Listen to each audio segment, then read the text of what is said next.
और सिंघवी साहब, अब इस इंटरव्यू का सबसे दिलचस्प राउंड, रैपिड फायर राउंड। छोटे छोटे सवाल, छोटे छोटे जवाब, जितना छोटे हो सके। ओके, पहला सवाल अभिषेक मनु सिंघवी, देश का बेस्ट प्रधानमंत्री अब तक का सिंघवी साहब किसे मानते हैं? नेहरू। बेस्ट कांग्रेस अध्यक्ष अब तक का किसे मानते हैं? सोनिया गांधी। बेस्ट कानून मंत्री अब तक का किसे मानते हैं?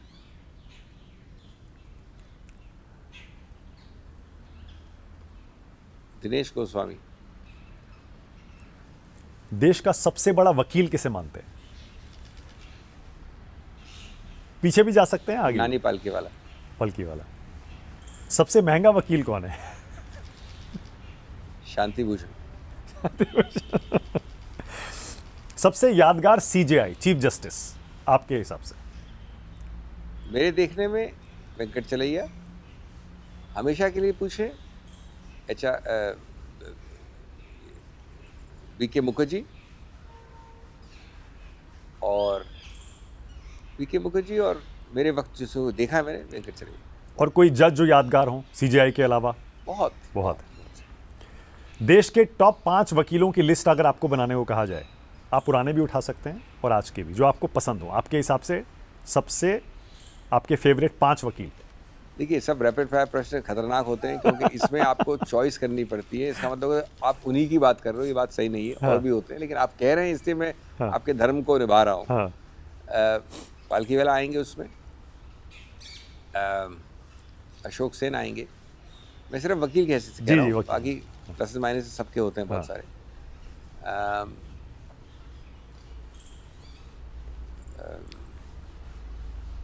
सीरवाए आएंगे।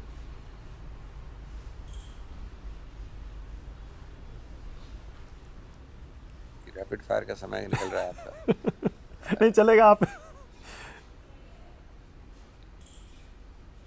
3 तो ये नाम मैं मानूंगा। अब ये गलत होगा कहना, लेकिन मैं अपने फादर को भी उसमें ज्वाइन करना चाहूँगा उस लिस्ट में। और खुद को नहीं उस लिस्ट में रखेंगे? नहीं। कहाँ, आसपास भी नहीं उस लिस्ट में। ओके, कांग्रेस इस बार कितनी सीटें जीतेगी लोकसभा चुनाव में सिंघवी जी? ये अनफेयर क्वेश्चन है। ठीक इंडिया है। अलायंस सफल होगी, ये आंसर है। ओके, राहुल गांधी कभी प्रधानमंत्री बनेंगे? निश्चित रूप से बन सकते हैं, बिल्कुल संभावना है। इंडिया अलायंस के आंकड़े आने दीजिए। सिंघवी जी लोकसभा जाना पसंद करेंगे या राज्यसभा ठीक है? अब नहीं। अब नहीं? मेरे को, आपको शायद मालूम नहीं है कि दिल्ली की सीट जब शिवराज पाटिल जी थे यहाँ के इंचार्ज, ऑफर भी हुई थी। ओके। अब उम्र ऐसी आ गई कि ज़्यादा शौक नहीं है। वकालत और राजनीति में चुनने को बोला जाए तो क्या चुनेंगे? मैं चाहूँगा कि चुनना नहीं पड़े कभी, चुनना पड़े। लेकिन अगर फोर्स करें चुनने में तो वकालत। वकालत। परिवारवाद पर आपका क्या राय है? लोग कहते हैं कि परिवारवाद शब्द अपने आप में परिभाषित करना आवश्यक है ना, लेकिन मैं समझता हूँ ये फेक शब्द है। अगर आप चुनावित हैं, सपोज आप बार बार जोरबाग से चुनावित हो रहे हैं, बार बार 10 बार, तो बेमानी है। क्या मतलब हुआ परिवारवाद का उसमें? ओके। कुछ लोग तो आप पर भी आरोप लगा देते हैं कि क्योंकि आपके पिताजी वकील थे इसीलिए आप भी कामयाब हो गए, हाँ, तो ये बिल्कुल, परिवारवाद अब हुआ। आप सोच, अपने आप निश्चय बात बिल्कुल सही है। एक तरह से परिवार तो सेम है, पेशा भी सेम है। अगर ये परिभाषा आपकी परिवारवाद की है तो बिल्कुल सही बात है, लेकिन वो परिभाषा सही है कि नहीं, ये बात दूसरी है। ओके, लॉ में आप ज़्यादा क्या पसंद करते हैं, संवैधानिक या फिर क्रिमिनल या फिर कुछ और? संवैधानिक, निश्चित रूप से संवैधानिक। जाति गणना पर आपकी क्या राय है? बिल्कुल होनी चाहिए। होनी चाहिए। एक वो ट्वीट आया था ना आपका, जिस पर बाद में डिलीट हो गया था और आपने वो ट्वीट मैंने ये भी स्पष्टीकरण किया कि किसी ने भेजा था, मेरे बिना हाँ किए वो लग गया था, इसलिए 10-15 मिनट के अंदर ट्वीट डिलीट हो गया था। ओके। लेकिन ये बात कि किसी ने भेजा था, मैं कोर्ट में था, मैंने उसको देखा नहीं और वो हो गया पोस्ट, ये बात किसी ने छापी नहीं। ओके। 370 हटाने पर आपकी क्या राय है कश्मीर से? 370 में मेरी राय ये है कि कुछ चीज़ें हैं जो डन डीड्स होती हैं, उनके ऊपर पढ़ने की कोई आवश्यकता नहीं है। आज ये समझना कि वो रिवर्स होगा एक अननेसेसरी डिबेट को रेज करने वाली बात है, एक अननेसेसरी, मतलब गया आप नहीं आएगा ना दोबारा आप? हाँ, आपने कैसे आपके प्रदेश को एक यूनियन टेरिटरी बना दिया, इस बहुत महत्व रखता है अभी। ओके। तो मुद्दों में भी आपको एक फर्क करना पड़ता है। करेक्ट। ओके। राम मंदिर पर आपका क्या स्टैंड है? अब तो बन के तैयार हो गया है। राम मंदिर बना है संवैधानिक कानूनी तरीके से, बहुत बहुत बहुत अच्छी बात है। राम मंदिर का राजनीतिक डिबेट एक फेक डिबेट है, लेकिन मैं समझता हूँ कि आवश्यकता क्यों है करने की। उसमें कोई राजनीति का डिबेट होना ही नहीं चाहिए। मैं बिल्कुल रूप से, मेरा अभी भी प्रोग्राम, मेरे आज ही मैंने सुबह बात की अपनी वाइफ से कि मेरी जो वर्षगांठ है फरवरी में, मैं सोचता हूँ वहाँ जाके देख के आऊँ पूरा। तो मैं क्योंकि महीने भर बाद जा रहा हूँ तो मैं हिंदू नहीं हूँ। आपको वास्तव में कह रहा हूँ, मेरा सबसे फेवरेट कलर भगवा है। भगवा कलर जो है हमारे शास्त्रों में, हमारे इतिहास में बहुत जौहर का एक द्योतक है। इसका मतलब है कि मैं भगवा कलर की मोनोपोली आपको दे दूंगा क्योंकि आप बीजेपी हैं। आप ऐसे राम भक्त मैं हैं? एक गौरवशाली हिंदू हूँ, मैं मंदिर जाता हूँ, मैं वैसे जैन हूँ, हाँ। लेकिन मैं हिंदू जैन बोलता हूँ अपने आप को। तो मैं आपको दे दूँ मोनोपोली कि आप, मैं अगर मैं जाता हूँ मंदिर तो मैं ज़रा झिझक के देखूँ आगे पीछे कि भाई अरे यार मैं मंदिर जा रहा हूँ, मैं कहीं बीजेपी की बात तो नहीं मान रहा हूँ। किस प्रकार का डिबेट है ये? मैं समझता हूँ कि सर्वधर्म समभाव या धर्मनिरपेक्षता, वो डिबेट और उसकी एक न्यूआंस एक अलग डिबेट है, पर वो अगर उसमें आप अच्छी तरह से सब चीज़ों को देखें तो उसमें क्या आपत्ति है? बीजेपी कहती है हमने बनवाया है मंदिर, इसीलिए श्रेय हमें मिलना चाहिए, इन्होंने तो राम के अस्तित्व पर ही सवाल उठा दिया। इसका एक ही उत्तर है, उच्चतम न्यायालय ने बनवाया है।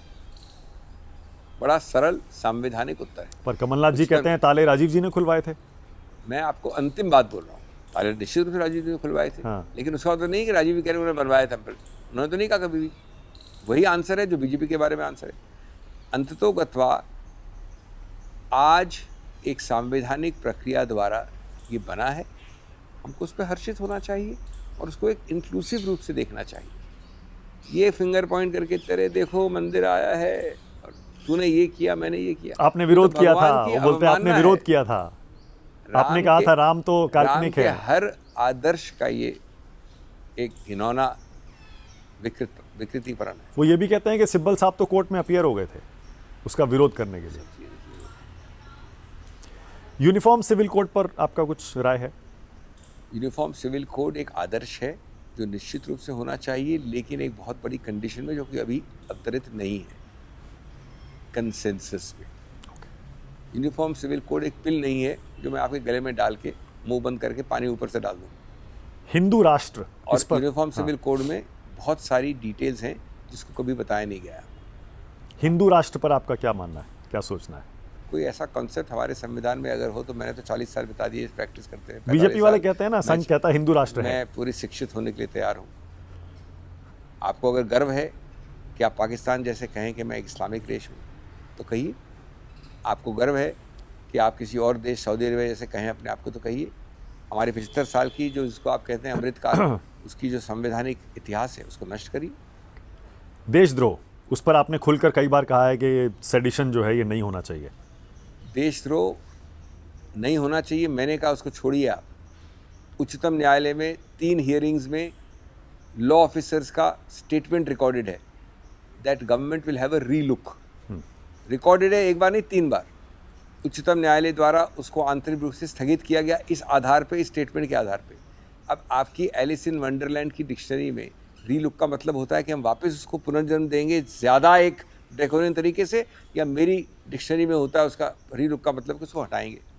या आप निर्णित कर लीजिए। उन्होंने क्या किया, ऐसे 3 स्टेटमेंट्स के बाद 2 साल निकाले, लॉ कमीशन को पहले लगाया। लॉ कमीशन की जिस दिन रिपोर्ट आई कहा कि हमको तो कुछ पता नहीं है, तो लॉ कमीशन तो एक स्वतंत्र बॉडी है, उसने दी रिपोर्ट। उसके 1 साल बाद 3 संहिताओं में ले आए वापस। तो ये रीलुक का मतलब होता है। आरएसएस संघ के बारे में आपके क्या विचार हैं? मुझे याद है एक बार आपने संघ अपना बैन आरएसएस एक चला था, आपने कहा था कोई बैन वैन नहीं होना चाहिए आरएसएस। देखिए, बैन जैसी चीज़ एक्सट्रीम कुछ चीज़ हो, अगर आप मार काट करने में उतर आओ, आप कुछ ऐसा द्वंद्व करो तो बैन होना बिल्कुल संभव है। लेकिन बैन से सिंपैथी देता हूँ मैं आपको मार्टर बनाता हूँ बिना वजह। बैन से मैं आपको एक अलौकिक स्टेटस देता हूँ जिस स्टेटस को आप डिज़र्व नहीं करते हो। हाँ, इसमें कोई दो राय नहीं है कि अलग अलग लोग इस देश में अलग अलग काम करते हैं। आरएसएस बहुत सारे अच्छे काम भी करता होगा। आरएसएस के विरोध किस आधार पे है? आप ये नहीं कहो बार बार कि हम सिर्फ इतना करते हैं, हम तो सिर्फ घास उगाते हैं, हम तो सिर्फ ये बिल्डिंग बनाते हैं, और पूरे देश की राजनीति को साथ साथ नियंत्रित भी करो, कंट्रोल भी करो। कम से कम स्पष्ट तो हो, Okay. कम से कम नॉन हिपोक्रिटिकल तो हो, कम से कम साफ तो बोलो। ओके। सिंघवी साहब एक केस की कितनी फीस लेते हैं? मेरे बिल्स में लिखा है। मैं ये बात ज़रूर बता दूं आपको कि देश का सबसे हाईएस्ट इनकम टैक्स पे कर रहा हूं मैं कई दशकों से, कई वर्षों से नहीं, कई दशकों से। तो उससे ये मान लें कि आप हाईएस्ट पेड लॉयर भी हैं। कोई ऐसी मानने की बात नहीं, मैं ये बिल्कुल गलत धारणा होगी। पर अच्छा ओके, मैं आपके बारे में नहीं पूछ रहा। लोग कहते हैं कि अब ये वकीलों की एक एक पेशी की जो फीस है, बड़े वकीलों की, वो करोड़ों में पहुंच गई है। क्या ऐसा है? सिर्फ कहीं से नहीं बात है। एक पेशी की फीस ज़्यादा होती है, काफ़ी ज़्यादा, सुनने में और ज़्यादा होती है। वो एक कैटेगरी में होती है, आउट स्टेशन फिजिकल। अगर हम दिल्ली छोड़ के फिजिकली कहीं जाते जा रहे हैं तो आप दिल्ली में 10-15 केस छोड़ देते हैं, 5-7 केस। ओके, तो वो नुकसान जो होता है वो फिर भरपाई करनी पड़ती है। बहुत बड़े आंकड़ों में होता है, मैं आंकड़े नहीं बोल रहा हूँ आपको, लेकिन होता है। लेकिन लोग कहते हैं कि वो फीस आप लोग हर दिन ले रहे हो, दिल्ली में ले रहे हो, हर एक केस में ले रहे हो, ये बिल्कुल गलत है। कौन देने वाला मूर्ख नहीं होता है, मैं बता दूं आपको। जो देने वाला होता है, अगर वो 100 रुपये देता है तो वो पहले कैलकुलेट करता है कि उसको 10,000 या 1 लाख का फ़ायदा है, राइट, तब देगा आपको 100 रुपये। राइट। ये समझना कि वो घास खाता है और मूर्ख है, गलत धारणा है। सही बात। देश में बेस्ट वक्ता आप किसे मानते हैं? सबसे अच्छा भाषण देने वाला आज? मैंने आपको नाम बताया कि राजनीतिक एक ओवरऑल रूप से प्रकाश पीठ शास्त्री, जो ज़्यादा लोग जानते नहीं हैं, वाजपेयी जी, मेरे पिताश्री। मैं हिंदी की बात कर रहा हूँ, हिंदी। पिताजी तो मेरे अंग्रेजी में ही बोल सकते थे। राजनीतिक रूप से लोगों को एकदम उकसाने के हिसाब से, बहुत हद तक प्रज्वलित करने के हिसाब से बहुत प्रभावशाली वक्ता है, इसमें कोई डाउट नहीं है, प्रधानमंत्री जी। हाँ, हिंदी में। और इंग्लिश में? इंग्लिश के कौन से हैं? आप बड़ा अच्छा बोलते हैं। फिर चिदम्बरम जी का नाम आता है। चिदम्बरम जी बहुत अच्छा बोलते हैं। शशि थरूर, उनकी अंग्रेजी तो नेक्स्ट लेवल है। जो लोग समझ लें उनको तो बहुत ही अच्छा बोलते हैं। आपकी अंग्रेजी इतनी अच्छी है, आप इतना अच्छा बोलते हैं, और आप तो इतने ऐसे बड़े बड़े शब्द वहाँ कोर्ट हियरिंग्स में यूज़ भी करते हैं, बल्कि कई बार प्रेस कॉन्फ्रेंस में ऐसे यूज़ करते हैं कि लोग फ़ौरन गूगल करने लगते हैं। इसका क्या मतलब है? सबसे अच्छी इंग्लिश किसकी है आपके हिसाब से? शशि थरूर जैसे लोग कहते हैं, या शशि थरूर की बहुत सशक्त इंग्लिश है। इंग्लिश देखिए, हम सब लोगों की कामकाज की भाषा है, तो हम लोग उसमें सब हर दिन इस्तेमाल करते हैं। और कानून की भाषा एक अलग होती है, राजनीतिक शैली अलग अलग होती है। ओके। और प्रादेशिक भाषाएं भी हैं, कई लोग तमिल बहुत अच्छा बोलते हैं। Right. Best political mind Singhvi ji के हिसाब से कौन है देश में? जैसे अहमद पटेल जी, आपके वो तो पहले अच्छे रिश्ते थे ही। आपने सही नाम दिया, अहमद पटेल। मतलब बेस्ट पॉलिटिकल माइंडिंग और बहुत एक तीव्र पॉलिटिकल माइंड है। कई लोग हैं, खरगे साहब का बहुत तीव्र पॉलिटिकल माइंड है, 9 बार का उनका अनुभव है, तो ऐसा नहीं होता है कि वैसे ही अनुभव हो जाए। नरेंद्र मोदी को पीएम के तौर पर 10 में से कितने नंबर देंगे सिंघवी जी? एक बहुत तीव्र पॉलिटिकल माइंड में मानता हूँ वाजपेयी जी का, आपके पिछले प्रश्न। ओह, ओके। हाँ, बताइए क्या? नरेंद्र मोदी को 10 में से कितने नंबर देंगे प्रधानमंत्री के तौर पर? बहुत एवरेज कहूँगा। एवरेज। अमित कई शाह। अच्छी चीज़ें हैं, हाँ। लेकिन बहुत सारी नेगेटिव चीज़ें। अमित शाह। अच्छा काम नहीं किया एक भी, ऐसा नहीं कहूँगा मैं, लेकिन बहुत सारे ऐसी चीज़ें की हैं जो बिल्कुल नहीं होनी चाहिए देश में। गृह मंत्री अमित शाह। वही सेम सरकार से एक अभिन्न अंग की बात कर रहा हूँ, तो एवरेज मार्क्स दूंगा। और कानून मंत्री? करंट कानून मंत्री? करंट कानून मंत्री। तो कुछ किया नहीं जिसके बारे में मैं टिप्पणी करूँ। ओके, अब मैं कुछ नाम लूंगा सिंघवी जी। हाँ। जो पहला शब्द या वाक्य आपके जहन में आता है, आपको वो बताना है। अरे खतरनाक आपका रैपिड फायर है, मैं तैयार नहीं हूँ उसके लिए बिल्कुल भी, लेकिन मैं कोशिश कर रहा हूँ। मुझे पता नहीं था कि ये सब चीज़ें होंगी, लेकिन बताइए। ऑलराइट। राहुल गांधी। बड़े स्पष्ट, पारदर्शी,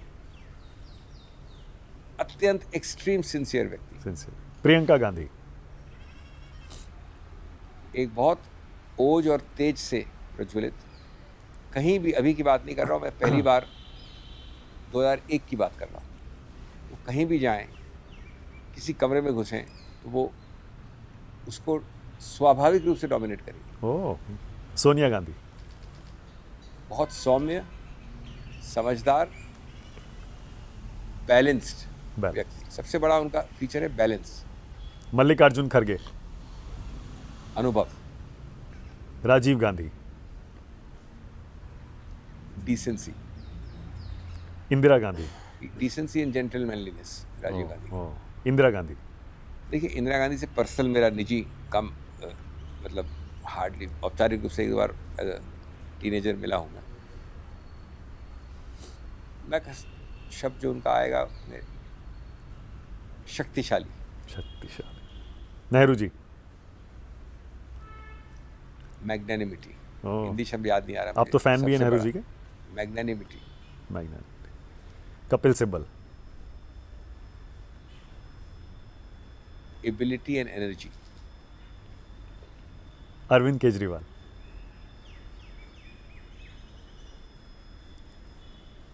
आर्म टच। उद्धव ठाकरे। सरल और स्ट्रेट फॉरवर्ड। अखिलेश यादव। बहुत मिलनसार, ऊर्जा वाले। नीतीश कुमार, जो हो सकता है कि एनडीए में चले जाए वापस, खूब चर्चा चल रही है। अत्यंत अनुभवी सभी, अनुभवी। तेजस्वी यादव। युवा शक्ति के द्योतक। ममता बनर्जी।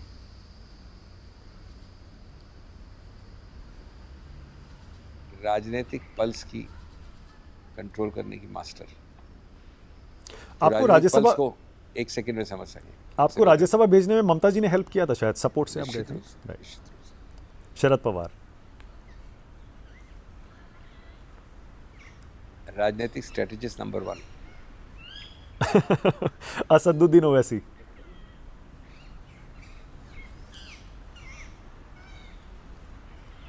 राजनीतिक मुखौटा एक, व्यक्ति विशेष दूसरे। वो मेरी डेलीगेशन में मेंबर रहे, अच्छे से जानता हूँ उनको। जो राजनीतिक दिखता है आपको, अंदर से है डिफरेंट नहीं। है। बीजेपी की बी टीम कहते हैं आप तो उन्हें। राजनीतिक तो बहुत सारी चीज़ें। हाँ, अच्छा, अलग से। क्योंकि आप राजस्थान से हैं तो मैं जरूर पूछूंगा, वसुंधरा राजे। जिद्दी। अशोक गहलोत। Grass roots. जादूगर। ग्रास रूट्स जादूगर। Grass root. Sachin Pilot. Dynamic. झगड़े नहीं हरवा दिया ना वैसे, आपको लगता है इस बार जो नहीं हाँ, ऐसा एक कोई ऐसा कारण नहीं। नहीं। ओके। शिवराज सिंह चौहान।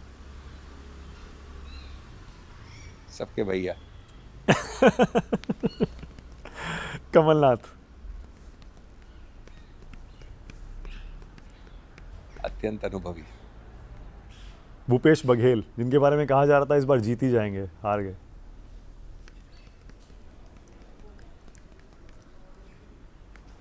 स्टैब्लिश राजनीति के कहूँगा, मतलब बहुत कंज्यूमेट पॉलिटिशियन, समझते हैं पूरे ग्रास रूट्स। ज्योतिरादित्य सिंधिया। ऊर्जावान व्यक्तित्व। आपको दुख नहीं हुआ छोड़ के चले गए? बहुत दुख कैसे नहीं हुआ? और वो नहीं, सारे ही छोड़ के चले गए।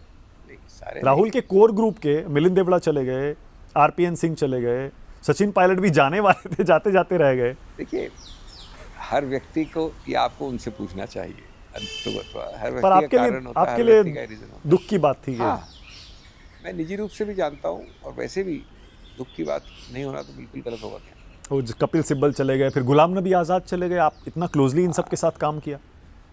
मैं इसीलिए वो पहले वाला सवाल पूछ रहा था कि कांग्रेस पार्टी में मतलब इनको लगा शायद कि हमारा भविष्य नहीं है। देखिए, इनमें से किसी को भी भेजा नहीं गया, निकाला नहीं गया, निलंबित नहीं किया गया। अब चले गए तो ज़्यादा तो ओनस उन पे होता है ना, हमारे पे तो नहीं होगा ना। आपने बहुत ईमानदारी से, बहुत बहादुरी से इन मुश्किल सवालों के जवाब दिए हैं। सिंघवी जी, मुझे बहुत मज़ा आया। विदाउट वार्निंग, मेरे को भी आपने इंटरव्यू में बताया कि इस तरह की रैपिड फायर होगी। मुझे बहुत मज़ा आया आपके साथ ये चाय वाला इंटरव्यू करने में। Thank you so much.